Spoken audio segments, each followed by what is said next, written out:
Hello guys, good evening. So guys, ये vision की 7 नवंबर की डेली करंट अफेयर्स की मैगजीन है। तो चलिए गाइस, हम आज की करंट अफेयर्स स्टार्ट करते हैं। तो आज के टॉपिक्स मुझे पर्सनली काफ़ी इंटरेस्टिंग लगे, आपको कैसे लगे आप बताना, ठीक है। तो इसकी फर्स्ट जो न्यूज़ है, Haryana clears bill on right to recall panchayat member. तो गाइस, ये जो न्यूज़ है हमारी GS2 पॉलिटी एंड गवर्नेंस में कवर होगी। तो गाइस, इसको शुरू करने से पहले मैं आपको थोड़ा सा बेसिक डिटेल बता दूं है क्या। देखो गाइस, दो तरह की होती है डेमोक्रेसी भी, एक डायरेक्ट डेमोक्रेसी होती है, एक इनडायरेक्ट डेमोक्रेसी होती है, ठीक है। हमारे इंडिया में जो डेमोक्रेसी एग्जिस्ट करती है वो इनडायरेक्ट डेमोक्रेसी है। मतलब कि क्या है कि हम अपने रिप्रेजेंटेटिव्स को चूज करते हैं कि वो क्या कर सकें, हमारे जैसे पीएम हो गया या फिर जो भी उनके साथ जुड़ सके। लेकिन डायरेक्ट डेमोक्रेसी में क्या होता है कि सभी के सभी जो लोग हैं वो डायरेक्टली क्या है, मतलब कि जैसे जो प्राइम मिनिस्टर है उनसे साथ क्या है, जुड़ते रहते हैं। ऑफ कोर्स अब आप खुद सोचिए, इंडिया की हमारी जो 130 करोड़ की पॉपुलेशन है, अब सब तो नहीं जुड़ सकते ना, मतलब कि सब अपनी बात नहीं रख सकते। तो हर एक बंदा क्या करता है, तभी हमने लोकल बॉडी सिस्टम स्टार्ट किया हुआ है कि हम लोकल बॉडी पे जो भी हमारे जो सुजेशंस हैं हम अपने लोकल बोर्ड मतलब कि वहाँ पे रख सके, लोकल लेवल पे रख सकें। तो ऐसे ऐसे करके धीरे धीरे क्या डिसेंट्रलाइजेशन है हमारे इंडिया में, सिंपल बात ये है। लेकिन देखो गाइस, जो रिकॉल का सिस्टम है वो मेनली डायरेक्ट डेमोक्रेसी में एग्जिस्ट करता है। देखो रिकॉल में क्या होता है, सपोज करो मैंने क्या है लाइक आप लोगों ने वोट दी, ठीक है, आपने अपनी मतलब कि पंचायत का जो मेंबर है उसे चुन लिया, ठीक है। लेकिन अगर आपको कल को लग रहा है कि हाँ यार वो मेंबर मिसयूज कर रहा है मेरी मतलब कि अपनी पावर का, या फिर वो काम नहीं कर रहा है जो उसने वादा किया था कि हाँ यार मैं करूंगा, तो आपके पास पावर होगी कि आप उसको डी इलेक्ट कर दोगे। मतलब आप लोगों ने ही उसे इलेक्ट किया था, आप उसे डी इलेक्ट करोगे। रिकॉल मतलब उसको वापस बुला लेना कि भाई रहने थे, तेरे बस का नहीं है, तू है और छोड़, ठीक है। तो ये हरियाणा ने क्या कर दिया, इस बिल को क्लियर कर दिया कि पंचायत मेंबर को रिकॉल वो कर सकते हैं, ठीक है। तो गाइस आप देख सकते हो कि ये अभी बिल्कुल हम ग्रास रूट लेवल की बात कर रहे हैं, ठीक है। बिल के अंदर क्या है, राइट टू रिकॉल का प्रोविजन दे दिया है, जिसमें पंचायती राज इंस्टीट्यूशन के मेंबर्स को आप रिकॉल कर सकते हो जिन्होंने उनको इलेक्ट किया। अब सपोज करो अगर हमें रिकॉल करना हो तो इसका क्या प्रोसीजर कैसे होगा। देखो सबसे पहले क्या है, अगर आपने किसी भी रिप्रेजेंटेटिव को रिकॉल करना है तो उस ग्राम सभा या उस वार्ड के जो 50% मेंबर्स हैं उन्हें राइटिंग रिटर्न में देना होगा कि हमें मतलब कि सिंपल है कि 50% जो ग्राम सभा के मेंबर्स हैं उन्हें एक रिजोल्यूशन पास करना होगा, या फिर उनके जिस रिप्रेजेंटेटिव के अगेंस्ट उन्होंने प्रोसीडिंग स्टार्ट करनी है तो पहले जो 50% मेंबर्स हैं उन्हें क्या करना होगा, रिटर्न में लिख के देना होगा। उसके बाद क्या होएगा, सीक्रेट बैलेट से वोटिंग होगी, जिसके अंदर क्या 2/3 मेंबर्स हैं वो वोटिंग देंगे अगेंस्ट दैन द रिप्रेजेंटेटिव। जब ये दोनों चीजें हो जाएंगी तो उस रिप्रेजेंटेटिव को आप वापस बुला लोगे, ठीक है। अब राइट टू रिकॉल क्या होता है, राइट टू रिकॉल एक प्रोसेस होती है जहां पे इलेक्टोरेट मतलब कि जिन लोगों ने उसको पावर दी है उनके पास ही पावर होती है कि वो उस इलेक्टेड ऑफिशियल को उसकी सीट से वापस बुला लेते हैं before the expiry of their usual term, ठीक है। लाइक 5 साल होती है उसकी टर्म, लेकिन अगर आपको लग रहा है कि हाँ यार 1 या 2 साल बाद कि वो काम नहीं कर पा रहा है या फिर आपको लग रहा है कि वो मिसयूज कर रहा है तो आप उसको वापस बुला लेते हो, ठीक है। इसमें क्या होता है, जो इलेक्टोरेट होते हैं उनके पास पावर होती है कि उस रिप्रेजेंटेटिव को डी कलेक्ट कर देते हैं from the legislator through a direct vote. Benefit क्या होता है, देखो सबसे पहले क्या है, इससे जो भी पॉलिटिशियंस होते हैं उनकी अकाउंटेबिलिटी पड़ जाती है, क्योंकि उनको पता होता है कि यार अगर मैं अपने ऑफिस को मिसयूज करूंगा या फिर मैं परफॉर्म नहीं करूंगा अच्छे से तो लोग क्या है मेरे against right to recall issue कर देंगे। इसके अलावा क्या है, हम अपनी कंट्री में कहीं ना कहीं डायरेक्ट डेमोक्रेसी को इन्फ्यूज कर रहे हैं। मैंने आपको पहले ही बता दिया कि जो रिकॉल का जो फीचर है वो डायरेक्ट डेमोक्रेसी का फीचर है। इसके अलावा क्या है, देखो इलेक्शन कैंपेन में लोग इतना ज़्यादा एक्सपेंडिचर क्यों करते हैं, क्योंकि वो आपको एक तरह से लालच देते हैं कि हाँ आप हमें वोट दो ताकि हम क्या करेंगे, आपके लिए ये करेंगे वो करेंगे, लेकिन एक्चुअल में कुछ नहीं होता। इससे क्या होएगा, जो कैंपेन पे जो स्पेंडिंग होगी उनको हम लिमिट कर सकते हैं, ठीक है। क्योंकि उन लोगों को पता है कि हाँ यार अगर मैं एक्चुअल में अगर मैं इलेक्ट हो भी गया, ठीक है, अगर मैं नहीं करूंगा तो मेरे को रिकॉल करा दिया जाएगा, ठीक है। इंडिया के पास अभी तक कोई भी ऐसा लॉ नहीं है जिसमें एमपी या किसी भी एमएलए को हम रिकॉल कर सकते हैं, लेकिन लोकल लेवल बॉडीज पे एग्जिस्ट करता है मध्य प्रदेश में, बिहार में, छत्तीसगढ़ में। तो आपको ये पता होना चाहिए ऑलरेडी मध्य प्रदेश, बिहार, छत्तीसगढ़ में एग्जिस्ट करते हैं और अब हरियाणा में भी आ गया है। राइट टू रिकॉल क्या है, काफ़ी डिफरेंट कंट्रीज में एग्जिस्ट करता है, जैसे यूएसए में, कनाडा में, वेनेजुएला में, स्विट्जरलैंड में, ठीक है। सो गाइस आई होप आपको ये न्यूज़ समझ में आई होगी। चलिए अब हम बढ़ते अपनी नेक्स्ट न्यूज़ पे। Large non banking finance companies should convert into banks और shrink bills, RBI deputy governor. देखो गाइस, आरबीआई डिप्टी गवर्नर ने बोला है कि जो लार्ज एनबीएफसीज होती हैं, मतलब कि जिनका एसेट ज़्यादा है, जिनका एसेट साइज ज़्यादा है, उनको हमें बैंक्स में कन्वर्ट कर देना चाहिए। तो गाइस ये जो न्यूज़ है GS3 इकोनॉमी सेक्शन में है। देखो अभी क्या है, इन्होंने देखो मतलब कि जो हमारे डिप्टी गवर्नर हैं आरबीआई की, उन्होंने बोला है कि one size doesn't fit all the, मतलब कि देखो एक जो मेथड होता है, एक जो मॉडल है वो हर एक बंदे पे लागू नहीं हो सकता। उसी तरह ये है कि हर एक जो डिफरेंट डिफरेंट जो एनबीएफसीज हैं उनका जो एसेट साइज होता है वो डिफरेंट डिफरेंट होती है और वो डिफरेंट डिफरेंट तरह की भी होती हैं, ठीक है। तो हम एक रेगुलेटरी अप्रोच सब पे लागू नहीं कर सकते।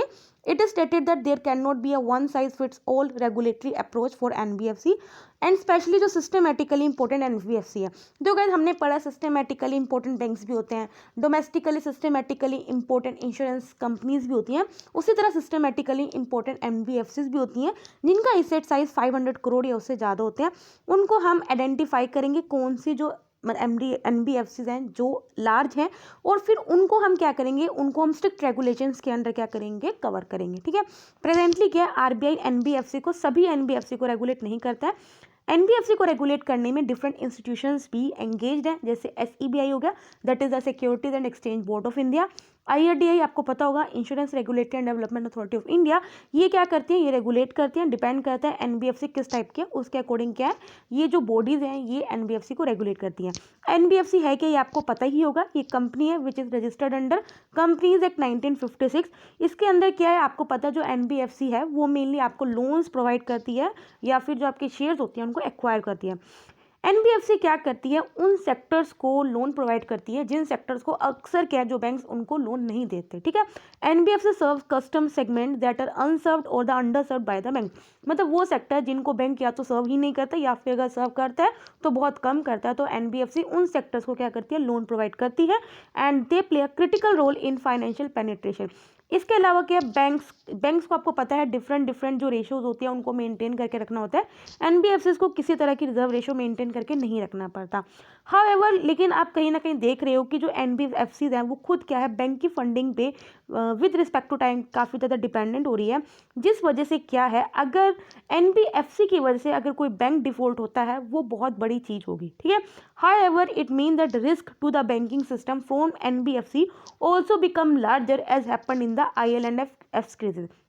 ये आप सबको पता है, जब से IL&FS का क्राइसिस हुआ है उसके बाद से जो बैंक्स हैं उन्होंने कहीं ना कहीं जो एनबीएफसीज हुए उनको फंड करना बहुत कम कर दिया, ठीक है, निग्लिजिबल हो गया है। इस वजह से अभी हमने पढ़ा था किस तरह से क्या है, अभी जो एनबीएफसी को क्या किया जा रहा है, उसमें कैपिटल इन्फ्यूज़ किया जा रहा है। क्यों किया जा रहा है, क्योंकि बैंक्स करने को तैयार नहीं है। क्यों नहीं तैयार है, क्योंकि उसका रीज़न वही है कि IL&FS का क्राइसिस हुआ था। तो मल्टीपल रीजंस हैं कि जो बैंक्स हैं वो अब उतना ज़्यादा मतलब कि डिटरमाइन नहीं है कि वो एनबीएफसीज को फंड करे, ठीक है, क्योंकि हमने क्या रीज़न है वो हमने देख लिया। एनबीएफसी खुद काफ़ी इश्यूज फेस कर रही है, जैसे ऑफकोर्स उसमें लिक्विडिटी क्रंच तो रहता ही है, हायर कॉस्ट ऑफ बोरिंग्स है, और साथ में क्या जो डिले है in project finance by the NBFC. इसके अलावा क्या स्टेप्स लिए गए हैं, देखो उषा थोरात कमेटी थी, उसने सुजेस्ट किया था कि हमें क्या करना चाहिए, कुछ रेगुलेटरी चेंज लेने चाहिए ताकि हम एनबीएफसी और बैंक्स के जो बीच में जो गैप है उसको हम कम कर सकते हैं। लाइक इसमें हम एक अच्छा सजेशन यही हो सकता है, जैसे बैंक्स को ये रिजर्व रेशोज मेंटेन करनी पड़ती है, अगर हम एनबीएफसी पे भी ये सब रेस्ट्रिक्शंस लगाते हैं तो इससे हम एनबीएफसी की जो फंक्शनिंग है उन्हें अच्छा कर सकते हैं, और जो एनबीएफसी और बैंक के बीच का जो गैप है उसे भी हम कम कर सकते हैं। इसके अलावा क्या है, आरबीआई को कुछ स्कीम्स फ्रेम करनी चाहिए जिसमें हमें क्या करना चाहिए, जो डिफरेंट एनबीएफसीज हैं वो अमेलगमेट कर सकते हैं, मतलब कि जैसे हम डिफरेंट बैंक्स को, अभी आपको पता है हमने कितने 10 बैंक्स को अमेलगमेट करके 3 बैंक में कन्वर्ट किया था लास्ट ईयर। उसी तरह आरबीआई ने बोला है कि हमें कुछ ऐसे स्कीम्स करनी चाहिए जिसमें हम एनबीएफसी को अमेलगमेट करना चाहिए, रिकंस्ट्रक्ट करना चाहिए, या अगर आपको लग रहा है कहीं आपको तोड़ के बनाना है, मतलब कि 2 एनबीएफसी को एक में 2 मतलब 1 को 2 में कन्वर्ट करना है, तो वो भी आप कर सकते हो, ठीक है। तो यही था इसमें, आई होप आपको समझ में आएगा। नेक्स्ट पढ़ते हैं, impact of rightful targeting of beneficiaries under the national food security act. ठीक है गाइस, तो गाइस ये जो न्यूज़ है हमारी सोशल इश्यूज़ में कवर होगी, आइदर इन GS1 और GS2, हाईवरी एग्रीकल्चर सेक्शन में भी कवर हो सकता है, ठीक है। अभी गवर्नमेंट के डाटा के अकॉर्डिंग ये देखा गया है जो फेक राशन कार्ड्स हैं 4.39 जो करोड़ फेक राशन कार्ड्स हैं उन्हें रिमूव कर दिया गया है, उन्हें एलिमिनेट कर दिया गया है सिंस 2013। क्यों? क्योंकि नेशनल फूड सिक्योरिटी एक्ट के अंदर क्या है, एक शुरू हुआ था, that is the rightful targeting of beneficiary. मतलब कि जो नेशनल फूड सिक्योरिटी एक्ट के अंदर आपको पता है हम जो PDS रिफॉर्म्स हैं उसके अंदर हमारा एम था कि जो एक्चुअल में जो बेनिफिशरीज़ हैं, जो एक्चुअल में एलिजिबल बेनिफिशरीज़ हैं, उन्हें ही इसका फ़ायदा मिलना चाहिए, ठीक है। तो उसके अंदर क्या किया, 4.39 करोड़ राशन कार्ड्स को एलिमिनेट कर देगा। तो आप देख सकते हो कि इंडिया में कितना हाई लेवल का करप्शन है। ये किसका पार्ट था? It was a part of technology driven PDS reform across the country, ताकि हम क्या कर सकें, अपने जो टारगेटेड पब्लिक डिस्ट्रीब्यूशन सिस्टम है इसको मॉडर्नाइज कर सकें और ट्रांसपेरेंसी एंड एफिशिएंसी को इंप्रूव कर सकें। अब पीडीएस रिफॉर्म्स में क्या क्या इंक्लूड था? सबसे पहले हमने अपने क्या करना था, राशन कार्ड्स को डिजिटाइज करना था। ये आपको पता ही है कि जब किसी को भी फेयर प्राइस शॉप से ये सब अपना राशन लेने जाना पड़ता है तो उसको अपने थंब इम्प्रेशन से, क्या है, जो पॉइंट ऑफ सेल है जहाँ पे आपको अपने थंब इम्प्रेशन के बाद ही आपको वो खाना मिलता है, आपका राशन मिलता है। तो इसमें क्या किया था, हमने राशन कार्ड को डिजिटाइज किया था। आधार सीडिंग, मतलब कि सभी राशन कार्ड्स को हमने आधार के साथ कनेक्ट किया था। जब तक आपका राशन कार्ड आधार के साथ कनेक्ट नहीं है तब तक आपको राशन नहीं मिलेगा। इसकी रिपोर्ट पहले भी आई थी, अराउंड ओनली 55% की जो राशन कार्ड है वो आधार कार्ड के साथ लिंक है, ठीक है। तो ये अभी अंडर परफॉर्मेंस में चल रहा है। इसके अलावा हमने डिटेक्ट किया था जो भी फेक जो रेशन कार्ड्स हैं उनको डिटेक्ट किया, किस तरह से हम जो डिजिटाइज डाटा है उसको हम डुप्लीकेसी से बचा सके। तो ये कुछ रिफॉर्म्स है जो हमें लाना था। नेशनल फूड सिक्योरिटी एक्ट क्या है? इसके अंदर आपको पता है हम सब्सिडाइज फूड केन्स प्रोवाइड करते हैं through targeted public distribution system. Near about हम इसके अंडर 81.35 करोड़ लोगों को खाना पहुंचाते हैं, सब्सिडाइज फूड ग्रेन पहुंचाते हैं, जिसमें क्या प्राइस है, राइस को आप ओनली 3 रुपीज़ पर केजी में देते हो, वीट को 2 रुपीज़ पर केजी, एंड जो कोर्स ग्रेन्स होते हैं, जो मोटे अनाज होते हैं, उनको ओनली 1 रुपीज़ पर केजी में आप प्रोवाइड करते हैं, ठीक है। इसका ऑब्जेक्टिव यही है कि हम हमारे इंडिया में फूड सिक्योरिटी और न्यूट्रिशन सिक्योरिटी को अचीव कर सकें और adequate quantity of quality food affordable price में हम लोगों को पहुंचा सकें, so that people can live a life with the dignity. Article 21 national food security act के अंदर हम क्या करते हैं, 75% रूरल पॉपुलेशन को कवर करते हैं, 50% अर्बन पॉपुलेशन को कवर करते हैं। करंटली मणिपुर हाईएस्ट कवरेज करता है रूरल एरियाज में अक्रॉस द कंट्री, कितना है, 88.56%, और अंडमान निकोबार की सबसे कम लोएस्ट कवरेज है विच इज़ ओनली 24.94%। तो गाइस ये भी आपको पता होना चाहिए that Manipur is the performing best and the Andaman Nicobar island is performing the worst, ठीक है। नेक्स्ट न्यूज़ पे करते हैं हम अपनी, make Indian electrical vehicle hub by 2025 ministry of road transport and highways, ठीक है। तो गाइस ये जो न्यूज़ है GS3 एनवायरमेंट सेक्शन में जाएगी। देखो अभी क्या, जो minister of road transport and highways है उन्होंने बोला कि हम 2025 तक इंडिया को इलेक्ट्रिकल व्हीकल का हब बना लेंगे।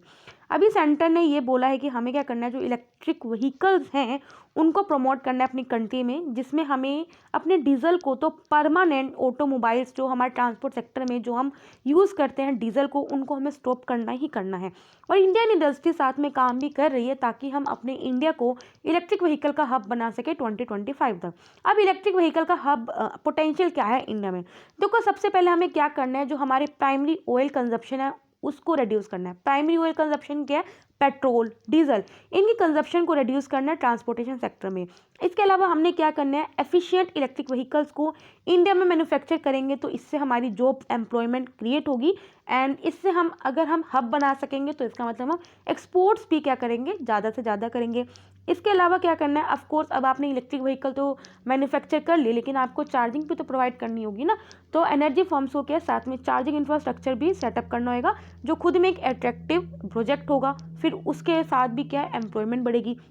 इससे क्या होएगा, हमारा जो पोल्यूशन है, जो सबसे ज़्यादा, जैसे आप देख रहे हो कि दिल्ली में जो एयर क्वालिटी इंडेक्स है वो 500 से ज़्यादा हो चुका है। आप देख रहे हो कितना ज़्यादा सीवियर हो चुका है, तो वो पोल्यूशन को हम रिड्यूस कर सकते हैं। अब इलेक्ट्रिक व्हीकल जो इंडस्ट्री है वो क्या इश्यूज़ फेस कर रही है? देखो सबसे पहले क्या, चार्जिंग इंफ्रास्ट्रक्चर एक बहुत बड़ा इशू है। हम बैटरी के इंपोर्ट्स पे बहुत ज़्यादा डिपेंडेंट है, और बैटरी को बनाने की जो कॉस्ट है वो बहुत ज़्यादा है, जिस वजह से जो चार्जिंग इंफ्रास्ट्रक्चर है वो बहुत ज़्यादा एक्सपेंसिव होगा। साथ में जो रिसर्च एंड डेवलपमेंट है उसमें भी कहीं ना कहीं लैक है, ठीक है। अब क्या स्टेप्स लिए गए हैं ताकि हम इलेक्ट्रिक व्हीकल्स को प्रमोट करेंगे? देखो गाइस ये आपको पता ही होगा, फेम स्कीम हम काफ़ी बार पढ़ चुके हैं, faster adoption of electric and hybrid vehicles in India scheme. इसके अलावा क्या, इसरो ने कमर्शियलाइज किया है कि लिथियम आयन बैटरी टेक्नोलॉजी की डेवलपमेंट को।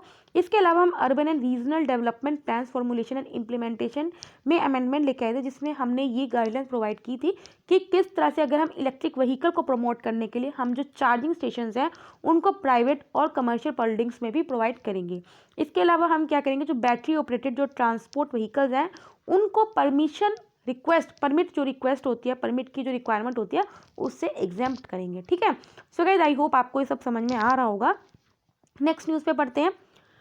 सुप्रीम कोर्ट आज trial courts to consider the witness protection in the cases against MPs and the MLAs। Again guys जो ये न्यूज़ है हमारी GS2 में कवर होगी, पॉलिटी एंड गवर्नेंस सेक्शन में।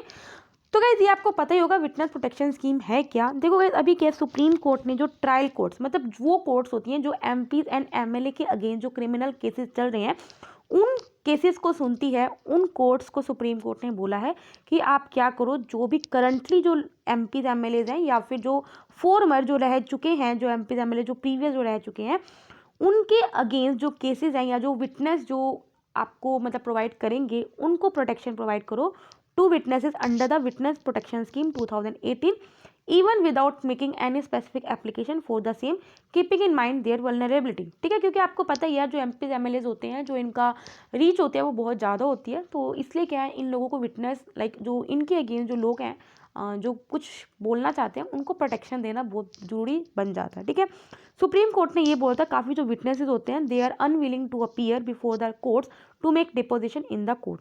2020 में ये देखा गया कि जो नंबर ऑफ क्रिमिनल केसेस है अगेंस्ट एमपीज और एमएलएस वो इंक्रीज हो गया in trial court to the 4859। तो गाइस हमने कुछ दिन पहले पढ़ा भी था कि किस तरह, अभी हमने पढ़ा था लोकसभा में जो केसेस जो लोग मतलब कि केसेस जो कन्विक्टेड केसेस है वो नंबर कितना बढ़ रहा है, जिसमें हमने दोनों 3 तरह के केसेस पढ़े थे, है ना, लाइक जिनके पास बहुत ज़्यादा मतलब कि रेप केसेस तक के भी उनके कन्विक्शन है। ठीक है, तो हमने सब पढ़ा था, आई थिंक आपको याद होगा। 2020 में देखा गया जो नंबर ऑफ क्रिमिनल केसेस है अगेंस्ट एमपीज और MLAs they have increase to 4859। Supreme court ने हाई कोर्ट्स को ही बोला है कि आप अर्जेंटली उन सब केसेस को लें जो काफ़ी टाइम से पेंडिंग पड़े हैं in the against sitting and the former MPs and the MLA. Witness protection scheme 2018 की ये क्या बोलती है, ये प्रोवाइड करती है protection of witness based on the threat assessment and the protection measures, that is आपको प्रोटेक्ट करेगी किसी भी विटनेस को, एंड अगर आपकी आइडेंटिटी कोई चेंज ना हो सके उनको करेगी, रीलोकेट करेगी, आपको सिक्योरिटी डिवाइसेस इंस्टॉल करेगी at your residence and usage of specially design court room etcetera. Supreme court ने इसको अप्रूव कर दिया गया था which is binding in all the courts. It also provide कि state witness protection fund provide किया जाएगा, जो भी आपका इस स्कीम को इम्प्लीमेंट करने में जो भी आपका खर्चा होता है वो सब स्टेट विटनेस प्रोटेक्शन फंड से आपको दिया जाएगा। मालीमत कमेटी 2003 में आई थी, उसने भी बोला था कि इंडिया में स्ट्रॉन्ग विटनेस प्रोटेक्शन मैकेनिज्म की ज़रूरत है। ठीक है, सो गाइज आई होप आपको समझ में आ रहा होगा। चलिए हम अपनी छोटी छोटी न्यूज़ पे चलते हैं। ब्रीच ऑफ प्रिविलेज, तो गाइज आप सबको पता होगा। देखो अभी क्या है, अर्नब गोस्वामी ने क्या किया था, जो महाराष्ट्र के सीएम हैं उनके अगेंस्ट क्या है कुछ मतलब कि डेरोगेटरी वर्ड्स यूज़ किए होंगे, तो सुप्रीम कोर्ट ने अभी अर्नब गोस्वामी को इसमें रिलीफ दी है। ठीक है, ब्रीच ऑफ प्रिविलेज क्या होता है, अगर आप किसी भी एमपीज या किसी भी एमएलएज के प्रिविलेजेस को वायलेट कर रहे हैं तो उसके अगेंस्ट आपको क्या मिला जाता है, सजा मिल सकती है। ठीक है, a breach of privilege is a violation of any of the privileges of MPs and Parliament which is protected under Article 105 and for MLAs it is protected under Article 194। ये आपको पता होना चाहिए। किसी भी एक्ट को हम ब्रीच ऑफ प्रिविलेज कब मानेंगे, अगर आप किसी भी हाउस या किसी भी स्टेट लेजिस्लेचर की प्रोसीडिंग्स में या उसके फंक्शनिंग में ऑब्स्ट्रक्शन ला रहे हैं, then it is treated as breach of privilege. अभी तक हमारी पार्लियामेंट में कोई भी लॉ नहीं है जो ब्रीच ऑफ प्रिविलेज से डील करता है। अभी भी जो ब्रीच ऑफ प्रिविलेजेस के जो केसेस हैं they are govern by the British parliamentary conventions. आगे क्या है, सप्लाई चेन रेजिलियंस इनिशिएटिव। अभी क्या है, जो सप्लाई चेन रेजिलियंस इनिशिएटिव है ये जापान के द्वारा प्रपोज किया गया है। ये ट्राइलेटरल अप्रोच है ट्रेड में with India and the Australia, मतलब ट्राइलेटरल अप्रोच है, इसमें कौन कौन इंक्लूड है, India, Japan and the Australia. इसका एम यही है कि हम फॉरेन डायरेक्ट इन्वेस्टमेंट को अट्रैक्ट कर सकें इंडो पैसिफिक रीजन में और एक म्यूचुअली कॉम्प्लीमेंट्री रिलेशनशिप को बिल्ड कर सके विद द पार्टनर कंट्रीज। अभी क्या है, as a part of supply chain resilience initiative Australia, Japan, India, इनका एम यही है कि हम क्या करेंगे, जो भी ट्रेड और बैरियर्स में या ट्रेड और इन्वेस्टमेंट बैरियर्स में जो भी बैरियर आते हैं उनको हम क्या करेंगे, एड्रेस करेंगे, साथ में ट्रेड और इन्वेस्टमेंट को प्रमोट करेंगे तीनों कंट्रीज एक दूसरे की कंट्रीज में। ठीक है, rising GST dues for state. तो गाइज हमने ये न्यूज़ काफ़ी बार पढ़ चुके हैं, जीएसटी कंपनसेशन सेस क्या होता है क्या नहीं होता है, काफ़ी बार बता चुकी हूँ। देखो जब जीएसटी आया था 2017 में, तो जीएसटी लागू होने से स्टेट्स को कुछ नुकसान हुआ था, तो सेंटर ने बोला था 2022 तक हम 5 साल तक क्या करेंगे, आपका जो नुकसान होएगा इसके अगेंस्ट हम आपको जीएसटी कंपनसेशन प्रोवाइड करेंगे ताकि आपको वो नुकसान ना हो। ठीक है, लेकिन जो इस साल है वो जीएसटी कंपनसेशन से काफ़ी कम पड़ गया है, इस वजह से क्या है, इस इशू को, ये इशू चल रहा है न्यूज़ में। ठीक है, 15 फाइनेंस कमीशन के अकॉर्डिंग क्या है, जो गैप है between the GST cess collection use to recompensate states, मतलब कि जो जीएसटी सेस हमने कलेक्ट करना था ताकि हम स्टेट को कंपेंसेट कर सकें, वो काफ़ी कम पड़ चुका है, विच इज़ अभी जो कंपेंसेशन जो ड्यूज़ है 2022 तक जो हमें मतलब कि देनी है, ठीक है। करंट जो रेवेन्यू है वो स्टेट के लिए काफ़ी कम पड़ गया है, नियरली 3 लाख करोड़ रुपीज़ इस साल कम पड़ा है, जिसमें जो जीएसटी सेस कलेक्शन है वो ओनली 65,000 करोड़ हुआ है।